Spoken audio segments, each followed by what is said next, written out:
Hello, hello. Coming to you from Peters Company headquarters. Ray, it is one of my favorite days of the year because the Metro Atlanta monthly market overview is out.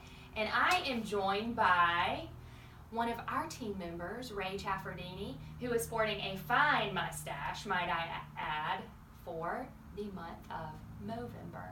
So, Ray, nice mustache. Thank you, Lesley. You're so welcome. Okay, so we're going to talk a little bit about the market, right? Absolutely. Cool. Yeah. So I'm curious, Lesley, tell me about what the Peters Company is experiencing in the Atlanta market right now. It's really interesting. I think if you ask most agents that question, they would just say they're experiencing seasonality, which is what most agents would say.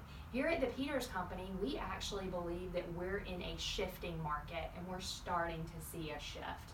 And I feel very fortunate that we are able to be on the forefront of that and understand it at a really high level because we do 300 plus transactions a year. Compared to an average agent that does about 7 transactions, they don't really feel a shift because what we know is that shifts happen slowly and then suddenly. So you really are having to watch your market statistics, honestly, weekly. I mean, we're at the Peters Company really looking every weekend and seeing how many homes are pending sale every weekend, and we're comparing it to what's normal, right, for normal November. And we're really watching that right now. Very good. So what is the Peters Company doing to work with the changing market then? Absolutely. We are educating our clients. We are educating our buyers and sellers on the current market statistics. And I would love to share a few of those with you today. What we know is in the detached home market, that's your single family homes. If we look at October year over year, then we're seeing 5.3% more active homes on the market. So there's more inventory. What's really interesting is that we're seeing about 5% less homes pending. So we're seeing more inventory, less homes pending, and our sales are flat right now. But as we just talked about, it's hard to see the numbers in arrears, looking at the market and seeing a shift. You really are experiencing it now because it's slowly then suddenly, right? So even though sales are pretty flat, that pending ratio down 5% is definitely something to watch. Now, condos. I'm constantly watching the condo market because it's seen such amazing growth over the past few years, and for the first time we are seeing 18% more active listings in the condo market than year over year. 18%. And then we're seeing 6.3% less pendings and 2.3% less solds. So I'm really watching those pending indicators because I think that's a sign of the shift more than anything. Got it. Okay. Yeah, that's great information. So hearing all of that, hearing all of that, who do you think should take advantage of this market then?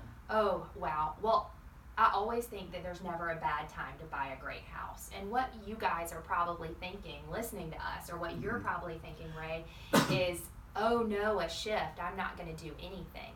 Well, the great news is that there's never a good or a bad market, right? Sure. It's good or bad for either buyers or sellers, but the market's never good or bad, and it's always a great time to buy a great house. If I am a buyer right now, I know that there is significant deterioration in the luxury market, and we know that that's typically the first to go.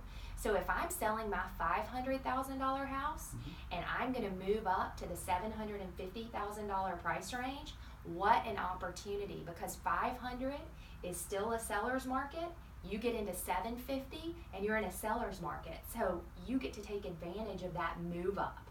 Excellent. Yeah, it's awesome. It's an awesome time for a move-up buyer. And I'll tell you, too, if you're considering selling and you've been thinking about selling for months and you just haven't pulled the trigger, I would not wait till the spring because we do not know what the spring market's going to look like.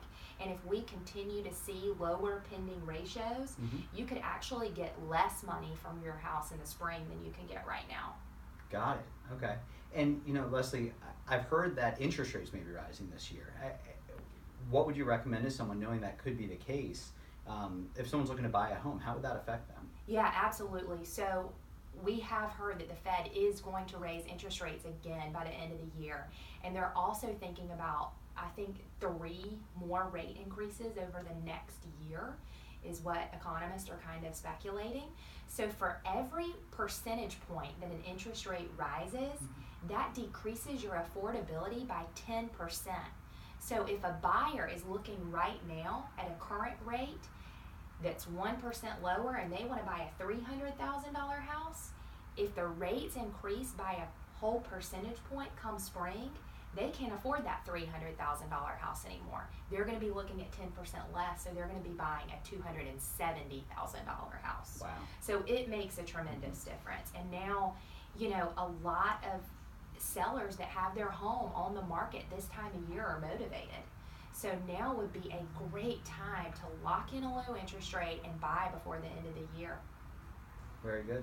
Well, I appreciate the information. Thank you, Ray. This has been fun. I hope you have a great day and a great Movember. Thanks, Lesley.